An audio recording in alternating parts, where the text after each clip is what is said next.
반갑습니다. 구름책방의 김상호입니다. 오랜만에 책 소개 영상을 하나 촬영을 하고 있습니다. 한동안은 이제 미리 촬영해둔 책 읽기 영상 시리즈를 업로드하느라 책 소개 조금 소홀해진 면이 있었는데 이제 차례가 돌아와서 이렇게 새로운 책을 소개하라고 돌아왔습니다. 제가 워낙에 이제 여러 가지를 소개하고 싶은 마음이 많아서 다양한 시리즈를 동시에 하고 있는데 뭐 크게 보면 저희 그 구름책방 채널에서 소개하고 있는 건 다 책에 관한 이야기니까요. 두루 관심을 좀 가져주시면 좋겠습니다. 자, 그럼 오늘은 어떤 책을 소개하려고 하느냐? 바로 이 책, 70인역 입문이라는 책입니다.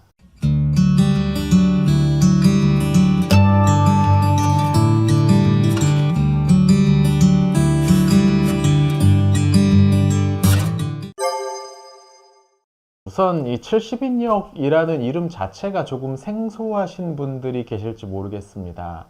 신학을 공부하다 보면 자연스럽게 접해볼 이름이긴 한데 그렇지 않은 경우에는 일상적으로 들어볼 만한 이름은 아니죠.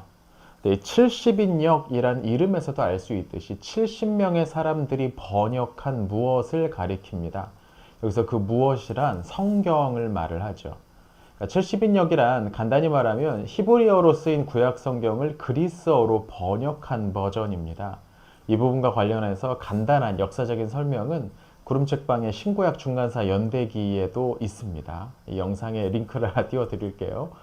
고대 이스라엘 왕국이 멸망한 뒤에 유대인들이 곳곳으로 흩어졌는데요. 그 중에 많은 사람들이 간 곳이 바로 이집트였습니다.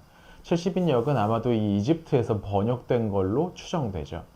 근데 왜 이름이 70인역이냐? 여기에 관한 전설이 있는데요. 이 전설에 따르면 이 성경을 번역하는데 72명, 즉 72명의 유대인 학자들이 참여해서 72일 만에 그 모든 번역을 마쳤는데 서로 따로따로 번역을 했는데 내용이 똑같았더라는 정말 전설 같은 이야기가 남아 있거든요. 그래서 원래는 72명인데 이제 부르기 쉽게 그냥 70인으로 좀 바뀐 것 같습니다.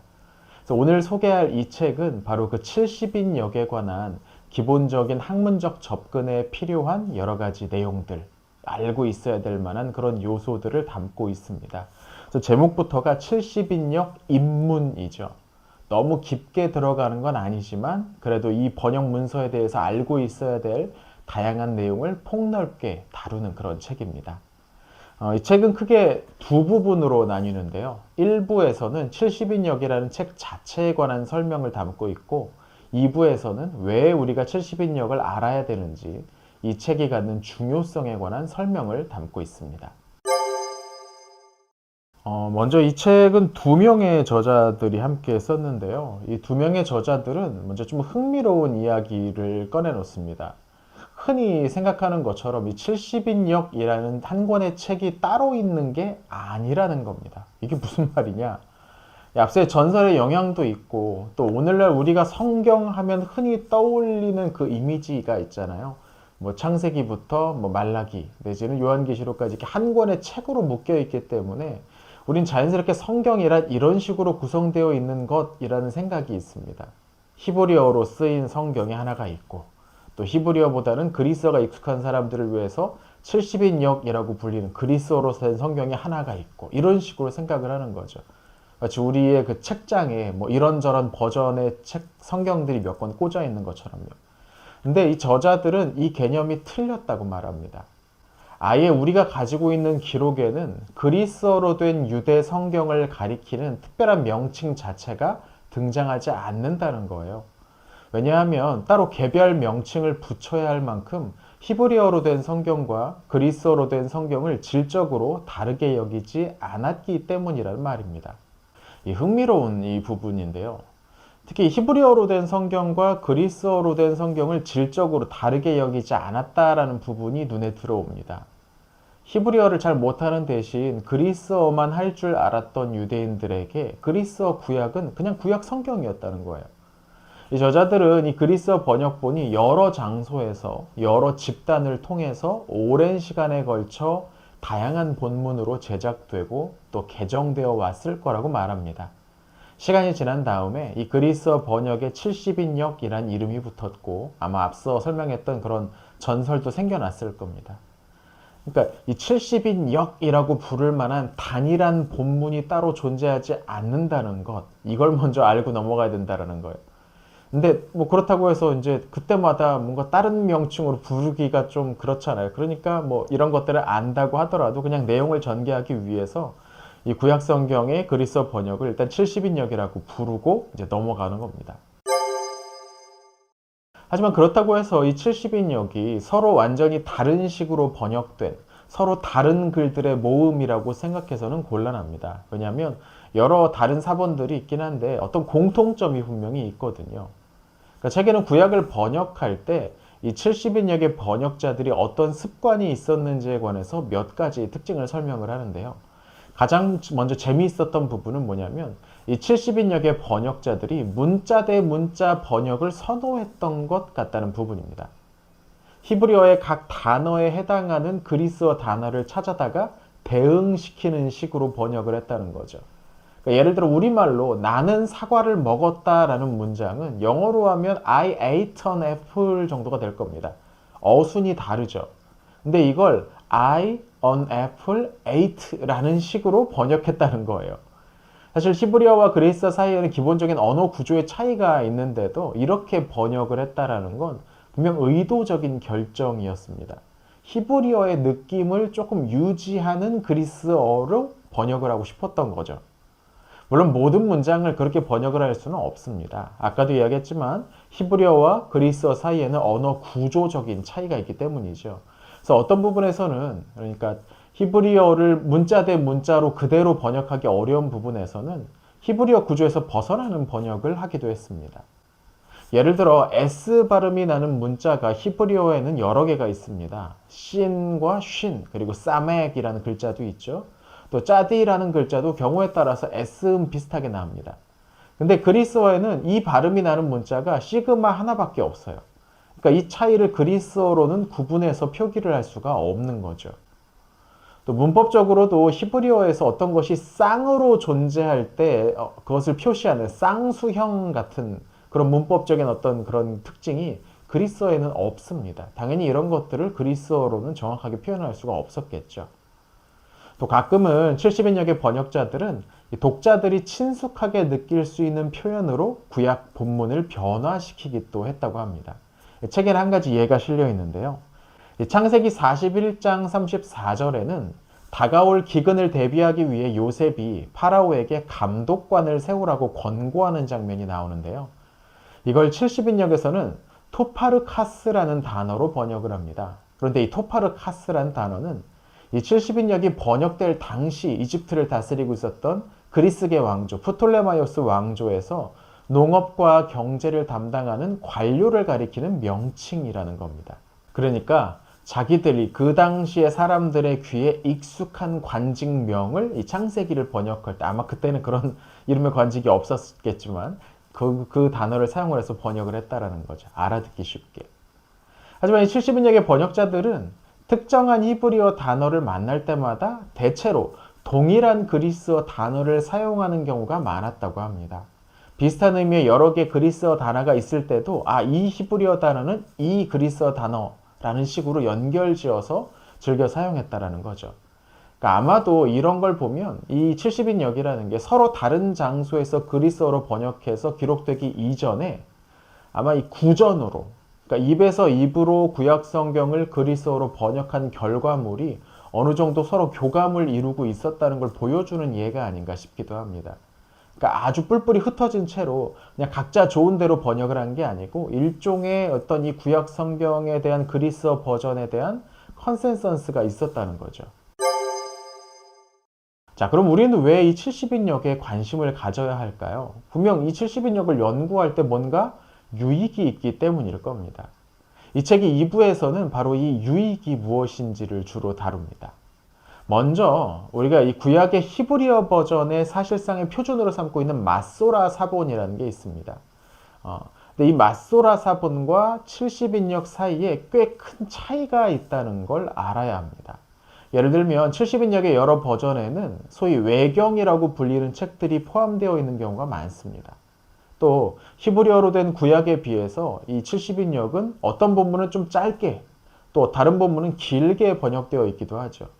뭐 이게 몇 개의 그냥 단어나 몇 두 절, 한두 절 정도의 작은 차이가 있을 수도 있는데 어떤 경우에는 꽤 몇 단락 이상, 몇 개 장 이상의 큰 차이가 나기도 합니다. 근데 이런 차이가 있다는 점이 오히려 중요한 부분이라는 거죠. 왜냐하면 우리가 가지고 있는 이 맞소라 사본보다 70인역이 거의 1000년 가까이 먼저 번역된 것이기 때문입니다. 그러니까 어쩌면 이 70인역의 번역에는 좀 더 이른 시기의 히브리어 본문에 흔적이 남아있을 수도 있다는 말입니다. 물론 이 말이 항상 70인역이 좀 더 정확한 본문이라는 뜻은 아닙니다. 이게 사본학을 공부할 때 조금 어려운 부분이기도 해요. 다양한 원리들이 있긴 한데 그 원리가 100% 옳다고 확신할 수가 없습니다.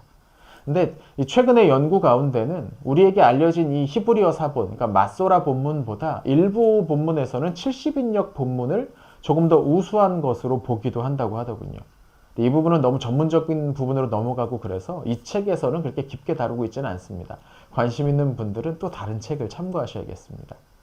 그리고 또 꼭 원래 본문에 가깝다는 게 아니라도 이 70인역은 지금으로부터 한 2000년 전쯤 유대인들이 구약의 내용을 어떻게 인식하고 주석했는지를 엿볼 수 있는 귀한 자료이기도 합니다. 아마도 예수님 당시의 유대인들도 그런 전통을 이어받았을 거기 때문이죠. 그리고 이건 자연스럽게 신약 연구에 있어서도 70인역이 중요하다는 걸 보여줍니다. 기본적으로 최초의 기독교인들이 사용한 성경은 바로 이 70인역을 가리켰던 걸로 보입니다. 그들이 사용한 구약이 바로 이 그리스어 버전인 거죠. 이미 1세기만 하더라도 히브리어를 사용하는 사람들의 수는 매우 적었습니다. 대부분은 아람어나 그리스어를 사용했을 겁니다. 70인역이 더 익숙했던 이유죠. 실제로 신약에 인용된 구약은 대개 이 70인역에서 가져온 것들입니다. 근데 여기서 흥미로운 문제가 또 하나 생깁니다. 앞서 이 70인역이 히브리어 그 맞소라 버전과 다른 부분이 있다고 했는데요. 신약의 저자가 인용한 구약의 내용이 이 70인역과 히브리어 구약이 서로 다른 의미가 있는 곳에서 가져왔을 경우도 있다는 거죠. 그러니까 우리가 아는 히브리어 구약의 의미와는 조금 다른 70인역의 의미를 따와서 신약에 인용된 경우가 생긴다는 거죠. 이 주제도 꽤 묵직하고 복잡해서 아마 이 얇은 책으로 다 설명하기가 좀 어려울 겁니다. 관심 있는 분들은 추가로 책을 찾아서 공부를 해보셔야 될 거예요. 근데 재밌는 주제죠.